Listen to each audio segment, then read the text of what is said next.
এক বেয়াদব মুফতি বলছিল, তুমি তো ঘড়ির মেকার। তো বলছে নাসিরউদ্দিন আলবানী ঘড়ির মেকার, এটা হালাল পেশা, আর তুমি তো তাবিজ বেচে খাও, মিলাদ বেচে খাও, ধর্মের ব্যাপারই তুমি, তোমার ব্যবসা বিলকুল হারাম। আলবেনিয়ার মাটিতে, ইউরোপের আলবেনিয়ার মাটিতে জন্ম নিলেন ক্ষণ জন্মা মহাপুরুষ।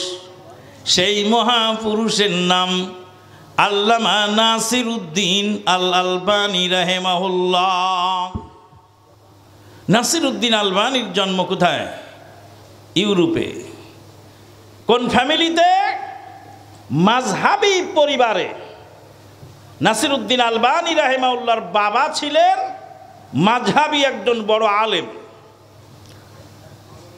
রাতের বেলায় নাসিরউদ্দিন আলবানীর বাবা নাসিরউদ্দিন আলবানী রাহিমাহুল্লাহকে বললেন, নাসিরউদ্দিন, হয় আমার বাড়ি ছাড়বি, আর না হয় তোরা আহলে হাদিসগিরি ছাড়বি, আমার বাড়িতে আহলে হাদিসগিরি চলবে না।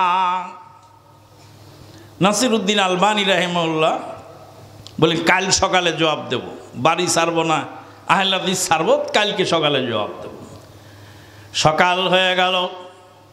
নাসিরউদ্দিন আলবানী রাহিমাহুল্লাহ সকাল হয়ে গেল, পকেটের মধ্যে কয়েকটি খুচরা পয়সা, কয়েকটি কাঁচা টাকা, খুচরা পয়সা, সেইগুলি নিয়ে তিনি বাড়িতে বের হয়ে যাচ্ছেন।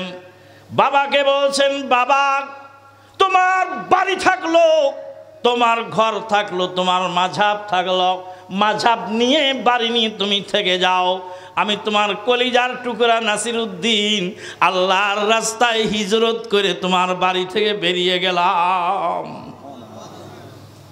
ইন্নী, ইব্রাহিম আলাইহিস সালাম বলছিলেন, ইন্নী যাহিবুন ইলা রাব্বি সায়াহদিন, আমি আমার প্রভুর দিকে যাচ্ছি, আমার প্রভু আমাকে হেদায়েত দান করবেন। কথা কি বোঝা যায়? বোঝা যায়? মাইকের সাউন্ড ঠিক আছে তো? এ বাবা, মাইক বেশি নাড়াচাড়া করিস না, যেভাবে আছে থাক। মাইক এমনি ভালো আছে, ওটা নাড়তে গিয়ে বেশি ভালো করতে গিয়ে অনেক সময় কী হয়, খারাপ হয়। আলহামদুলিল্লাহ, ক্লিয়ার শব্দ আওয়াজ বোঝা যায় তো? নাসিরউদ্দিন আলবানী রাহিমাহুল্লাহ পকেটে কি ছিল? খুচরা পয়সা। বন্ধু বান্ধবদের কাছে কিছু টাকা কর্জে হাসানা নিয়ে নাসিরউদ্দিন আলবানী রাহিমাহুল্লাহ জর্ডানের রাস্তায় একটা ছোট্ট ঢাব্বা নিয়ে, ঘড়ি মেরামত করার একটি ছোট্ট টেবিল নিয়ে জর্ডানের রাজপথে ঘড়ি মেকারের কাজ শুরু করে দিলেন। সারাদিন ঘড়ির মেকারি করেন, আর রাতের বেলায় কিছু আটা রুটি কিনে বাড়িতে নিয়ে খাওয়া দাওয়ার পরে কোরআন হাদিসের চর্চা এবং এলেম চর্চা শুরু করেন। বিশ্ব বরেণ্য মুহাদ্দিস হিসেবে আল্লাহ রব্বুল আলামিন তাকে পরিগণিত করলেন। উলামায়ে কেরামগণ বলছেন, ইমাম বুখারীর পরে এত বড় মুহাদ্দিস ইসলামের ইতিহাসে আরেকজন জন্ম নেয় না। সেই নাসিরউদ্দিন আলবানী রাহিমাহুল্লাহ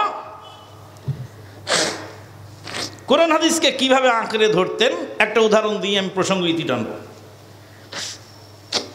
নাসিরউদ্দিন আলবানী রাহিমাহুল্লাহ ইন্তেকালের পূর্ব মুহূর্তে ওসিয়তনামা লিখলেন।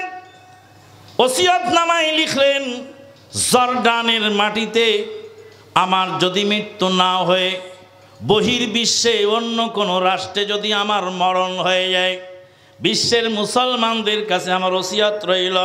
নাসিরউদ্দিন আলবানী রাহিমাহুল্লাহ ওসিয়তনামায় লেখেন, জর্ডানের বাইরে যদি আমার মরণ হয়ে যায়, বিশ্বের মুসলমানের কাছে আমার নসিহত রইল, ওসিয়ত রইল, আমার লাশ কানা মাটির তলে দাফন করার পরে, আমার লাশ মাটিতে চাপা দেওয়ার পরে, তারপরে আমার ছেলে মেয়েকে খবর দিও, কশ্চিন কালেও লাশ ডাঙায় থাকা অবস্থায় ছেলে সন্তানদের খবর দিও না। লাশ দাফন করে তারপর আমার ছেলে মেয়েকে খবর দিও তোমার বাবা মারা গেছে। কেন? নাসিরউদ্দিন আলবানী রাহিমাহুল্লাহ বলেন, মানুষ মারা যাওয়ার পরে জলদি করে দাফন সুন্নত, তাড়াতাড়ি লাশ দাফন করে দেওয়া সুন্নত, দাফন কাজে বিলম্ব করা সুন্নতের খেলাফ। মানুষ যেখানে মারা যায় তার নিকটস্থ গোরস্থানে দাফন করা সুন্নত, লাশ হস্তান্তর করা, স্থানান্তর করা সুন্নতের খেলাফ। আমার ছেলেমেয়েরা যদি দাফনের আগে খবর পায়, ছেলেমেয়েরা আবেগের তাড়ে তাড়িত হয়ে বলবে, বাবার লাশ দেশে এনে দাফন করব। সুন্নত বিরোধী কাজ আমার লাশের সঙ্গে হবে, আমার লাশকে স্থানান্তর করা হবে, যেটা সুন্নত সমর্থন করে না।